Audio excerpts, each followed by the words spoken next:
In a busy warehouse on the outskirts of town, David worked endless hours, barely making ends meet to support his sick mother. His 10-year job paid little, but it was all he had. That rainy Tuesday morning, hearing a cry of pain from the loading area, David faced a choice that would cost him everything. An elderly customer lay injured, and company policy strictly forbade leaving his station. But his heart wouldn't let him turn away. In those few precious minutes of helping her, David lost the job that kept his family afloat.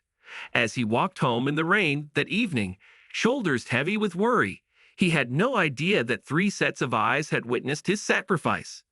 24 hours later, the quiet morning sky filled with the roar of approaching jets, carrying people who had seen something in David that would transform his world forever. Hi everyone, welcome to Mythos Weaver. Today, I'm excited to share a new story with you. David lived in a small apartment with his mother, who needed regular medical care. Their walls were bare, but their bond was strong. Every morning, he woke up at 4 a.m. to make her breakfast before his warehouse shift. The warehouse job wasn't much, but it paid the bills. David worked in the loading area, moving heavy boxes for 10 hours a day. His coworkers often rushed through their tasks, focused only on meeting quotas. That Tuesday morning started like any other. The rain made the loading dock slippery. Signs warned customers to be careful, but the weather kept getting worse. David noticed an elderly woman slowly making her way toward the customer pickup area. She carried a small receipt in her shaking hands. The wind whipped around her, making her unsteady on her feet. David watched from his station, feeling uneasy about her safety. "Mom, please be careful," he called out, but his voice was lost in the wind. Then it happened. Her foot slipped on the wet surface, and she fell hard onto the concrete. David heard her cry of pain. The rule book was clear. Workers must stay at their stations during shifts. 3 warnings in his file meant one more mistake would cost him his job. His supervisor's voice rang in his head from yesterday's meeting. "Your station is your responsibility. Leave it, and you're done here." But the woman's pain sounds grew louder. Other workers turned away, pretending not to notice. David looked at his station, then at the fallen woman. His mother's face flashed in his mind. What if that was her lying there alone? Without another thought, David ran to help.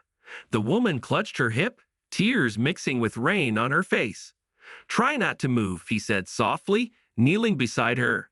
He carefully helped her sit up, shielding her from the rain with his work jacket. "My name is David. Are you hurt badly?" The woman nodded, her hands trembling. David pulled out his phone and called for medical help. He stayed with her, holding his jacket over her head. The minutes ticked by slowly as they waited for the ambulance. From the corner of his eye, he saw his supervisor marching toward them. Mr. Peterson's face was red with anger. "David, get back to your station. Now." "Sir, she's hurt. I can't leave her alone in this rain," David replied. The woman gripped his hand tighter, frightened by the supervisor's harsh tone. "This is your final warning, David. Get back now or you're fired," Mr. Peterson snapped. David looked at the scared woman, then back at his supervisor. "I'm sorry, sir, but I won't leave her," David said, his voice quiet but firm. The woman squeezed his hand in gratitude. Mr. Peterson pulled out his clipboard. "Then you're terminated. Clear out your locker after the ambulance arrives." He barked and stormed away, leaving them in the rain. The paramedics came soon after. As they helped the woman onto a stretcher, she reached for David's hand one last time. "Thank you, young man. You're an angel," she said. David watched the ambulance drive away. His clothes were soaked, and his heart was heavy. That job was everything. How would he pay for his mother's medicine now? From a black car parked across the lot, 3 people watched the scene unfold. None of them said a word, but their eyes followed David as he walked to clear out his locker. David walked home in the rain, his work belongings in a small box. His hands shook as he dialed his mother's number. "Mom, I need to tell you something," he said, his voice cracking. His mother listened quietly as he explained what happened. "You did the right thing, David. We'll figure something out," she said softly. But David heard the worry in her voice.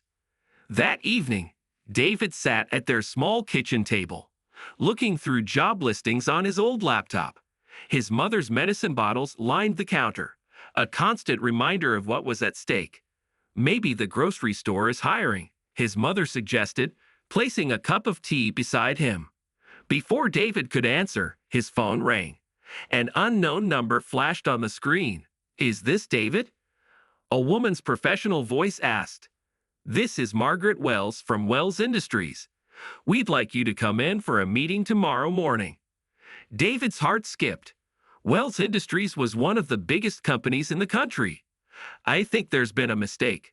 I'm just a warehouse worker," he replied. "No mistake, Mr. David.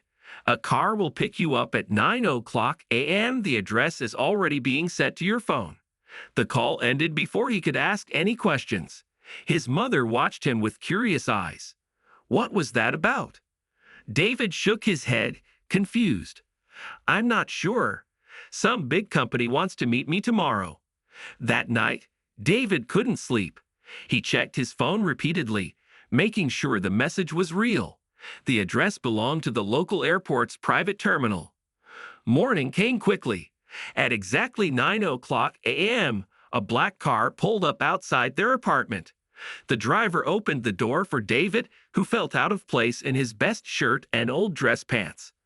As they drove to the airport, David noticed 3 private jets landing, their silver bodies gleaming in the morning sun. The car headed straight toward them. "We're here, Mr. David," the driver announced, stopping near the largest jet. A group of people in business suits stood waiting. David recognized one face immediately. It was the elderly woman from yesterday. But she wasn't in pain anymore. She stood tall, smiling warmly at him. Beside her were 2 men in expensive suits, watching David with intense interest. "Welcome, David," the elderly woman smiled. "I'm Catherine Wells, owner of Wells Industries." David's mouth went dry. He'd helped the CEO of a billion-dollar company. "Please, come aboard," she gestured toward the jet. David followed, his worn shoes clicking on the metal steps. The interior was more luxurious than anything he'd ever seen. Catherine sat across from him. "Yesterday, you lost your job helping me. Not many people would make that choice." Her eyes were kind but serious. The 2 men joined them. "Meet my sons, Robert and James. They watched everything unfold yesterday." Catherine touched David's hand. "We've been looking for someone like you. Someone like me." David's voice was barely a whisper. Robert leaned forward. "Someone with true character who does the right thing when nobody's watching." James opened a folder. "We checked your background, David. 10 years at that warehouse. Taking care of your mother, never missing a day of work." He paused. "Until yesterday. We're expanding our company's community outreach division," Catherine explained. "We need someone who understands struggle, shows compassion, and leads by example." David's hands trembled slightly. "I don't have any experience with corporate work." Catherine smiled. "You have the most important qualification, a good heart." Robert slid a contract across the table. "We want you to head our new division. Full benefits including complete medical coverage." He pointed to the salary figure. David stared at the number. It was more money than he'd make in 5 years at the warehouse. His eyes filled with tears. "My mother's medical bills. We'll be taking care of those," Catherine finished. "Starting today. We also have a position for you at our main office. No more heavy lifting in the rain." "Why me?" David asked softly. Catherine's eyes met his. "Because yesterday, when everyone else looked away, you saw me as a person, not a problem. That's exactly who we need." David thought about his mother, their struggles, and the chance to help others who were struggling too. His vision blurred with tears. The 3 Wells family members waited patiently as David wiped his eyes. Outside the jet's window, the morning sun broke through the clouds. David signed the contract with shaking hands. When do I start? Catherine smiled. Right now. But first, let's go get your mother. The car ride home felt like a dream. David called his mom. Can you be ready in 10 minutes? Some people want to meet you, he said, his voice trembling with joy. When they pulled up, his mother stood waiting in her worn dress. Her eyes widened at the sight of the luxury car. David helped her, squeezing her hands tightly. Mrs. David, Catherine greeted warmly.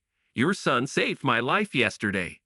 Now let me show you how we plan to change yours. She handed over medical insurance cards. David's mother started crying as she looked at them. No more choosing between medicine and food. David whispered. She hugged him, tears soaking his shirt. The car took them to Wells Industries' main office, a modern building stretching toward the sky. Inside, employees stopped to watch their group pass. They entered a large office with sweeping city views. This is yours now, David, Robert said. Your team starts Monday. First project, creating programs for struggling families. James pointed to another door. And through there is your mother's new job, if she wants it. Our employee assistance department needs someone with a kind heart. David's mother covered her mouth in surprise. Me. But I haven't worked in years because of my health. Catherine touched her shoulder gently. Flexible hours, full benefits, and a chance to help others facing similar struggles. Your experience is valuable to us. Catherine's words made both of them tear up again. One more thing, Robert added, handing David another set of keys. Your new apartment is near the office. 2 bedrooms, fully furnished. David looked at his mother, seeing hope replace worry on her face for the first time in years. Thank you isn't enough, he managed to say. Catherine shook her head. You showed true kindness without expecting anything in return. That's the kind of person we want in our company family. Outside the office windows, the same warehouse where David had worked yesterday was visible in the distance. But now, instead of marking his limits, it reminded him of the moment that changed everything. 3 months later, David stood in front of 50 new employees. His suit fit perfectly now, but his heart remained the same. Welcome to Wells Community Care, he smiled. His program had already helped hundreds of families. Today, they were opening 5 new centers across the city, places where struggling people could find support. His mother worked down the hall, her health improving each week. She ran a support group for families dealing with medical hardships. Her story gave others hope. Every morning, David walked through the lobby, where photos hung on the wall. They showed people whose lives the program had touched. Each face reminded him of that rainy day. Catherine visited often, watching proudly as David's department grew. Remember when you asked why we chose you, she said one day. Look around. This is why. He thought about Mr. Peterson, his old supervisor. Last week, the warehouse had applied to partner with Wells Community Care. David approved their application personally. Some people measure success by what they get. David told his team. We measure it by what we give. The words came from his heart, just like that choice in the rain. His mother joined him for lunch each day. They sat by the window, sometimes looking at the warehouse in the distance. Life is funny, she would say. One moment of kindness changed everything. That evening, David visited one of their new centers. A young woman was helping an elderly man with his paperwork. She looked up, smiling. I almost got fired last month for helping a customer. Then I found this job. David nodded, understanding perfectly. He touched the Wells Industries pin on his suit. It reminded him that kindness, even when it seems costly, has power beyond measure. As he drove home, David passed the warehouse loading dock. The rain was falling again, but this time he smiled. Sometimes the hardest choices lead to the most beautiful changes. Love this story? Tap that like button and subscribe to Mythos Weaver for more. Let us know how this story made you feel with a single word in the comments.